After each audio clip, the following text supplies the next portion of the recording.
ചേർപ്പ് ഗ്രാമപഞ്ചായത്ത് കൃഷിഭവന്റെ ആഭിമുഖ്യത്തിൽ കർഷക സഭയും ഞാറ്റുവേല ചന്തയും സംഘടിപ്പിച്ചു. ചേർപ്പ് പഞ്ചായത്ത് ഭോജനശാലയിലാണ് കർഷക സഭയും ഞാറ്റുവേല ചന്തയും ഒരുക്കിയത്. ഗീതാ ഗോപി എം.എൽ.എ. ഉദ്ഘാടനം ചെയ്തു. സജീവമായിട്ട് ഞാറ്റുവേല ചന്ത എനിക്ക് ആ അവസരം കണ്ട് മുഴുവൻ കർഷകരായിട്ട് വന്നിരിക്കുകയാണ്. ഏറ്റവും ബൃഹത്തായ പദ്ധതികൾ പോലും അവിടെ പരസ്പരം അവർ ചർച്ച ചെയ്യുകയാണ്.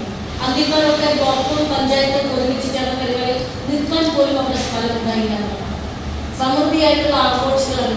കർഷകരെ കാണുമ്പോൾ തന്നെ നമുക്ക് വളരെ അഭിമാനമാണ്.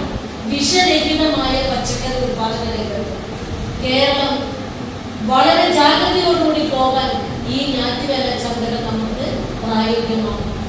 ഞാനിപ്പോൾ ബഹുമാനപ്പെട്ട പഞ്ചായത്ത് പ്രസിഡന്റായിട്ട് ആലോചിക്കുകയായിരുന്നു. പ്രസിഡന്റ് അത് വളരെ സന്തോഷപൂർവ്വം ഏറ്റെടുത്തു.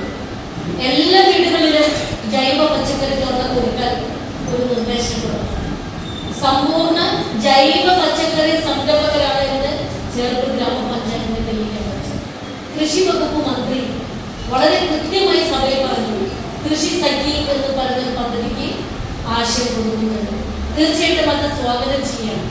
നമ്മുടെ നാട്ടിലെ പൊതു സാമൂഹ്യ രംഗത്ത് ആരോഗ്യപരമായിട്ടുള്ള തലമുറയെ വാർത്തെടുക്കാൻ നമുക്ക് വേണ്ടത് ആവശ്യം വിഷമില്ലാത്ത ഭക്ഷ്യവസ്തുക്കൾ ഉണ്ടാക്കാൻ.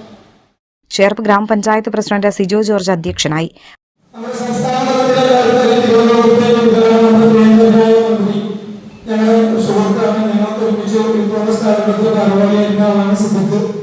അത് 25-ാം തീയതി കഴിഞ്ഞിട്ട് ഒത്തിരി വിത്തുകൾ അവിടെ വിതരണത്തിലേക്ക് കണ്ടു. പക്ഷെ ഞാൻ അന്വേഷിച്ചപ്പോൾ ഈ സമയം വരെ ഇവിടെ വിത്തുകൾ എത്തിയിട്ടില്ല. അപ്പൊ അതൊക്കെ നമുക്ക് അടുത്ത പ്രാവശ്യം പരിഗണിക്കണം. നേരത്തെ ഒരു ആവശ്യത്തെ കുറിച്ച് പറഞ്ഞ് നമുക്ക് കർഷകർക്ക് ആവശ്യമായ വിത്തുകൾ, അതേമാതിരി തൊഴിലുകളും, അതേമാതിരി അവർക്ക് വേണ്ട എങ്ങനെയാണ് കർഷകർക്ക് കൃഷി നടത്തുന്ന നൂതന രീതികൾ, അതോടൊപ്പം തന്നെ അവർക്ക് വേണ്ട ഉപകരണങ്ങൾ, അതേമാതിരി തന്നെ എന്താ ജൈവവളങ്ങളൊക്കെ നമുക്ക് നാറ്റുവേല ചന്തയിൽ വിതരണം ചെയ്യാനായിട്ട് സാധിക്കണം. Vice president Vidya Ramesh, block panchayat വികസന standing committee chairperson Mini Vinayan, ആരോഗ്യ വിദ്യാഭ്യാസ standing committee chairperson Leena Jose, block മെമ്പർമാരായ സിനി പ്രദീപ്, കെ.ബി. പ്രജിത്ത്, ചേർപ്പ് കൃഷി ഓഫീസർ എസ്. ഹർഷിത എന്നിവർ സംസാരിച്ചു.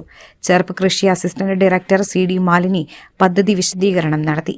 തുടർന്ന് വെള്ളാനിക്കര കേരള കാർഷിക സർവകലാശാലയിലെ പ്രൊഫസർ ഡോക്ടർ ബെറിൻ പത്രോസ് നയിച്ച പരിശീലന പരിപാടിയും നടന്നു.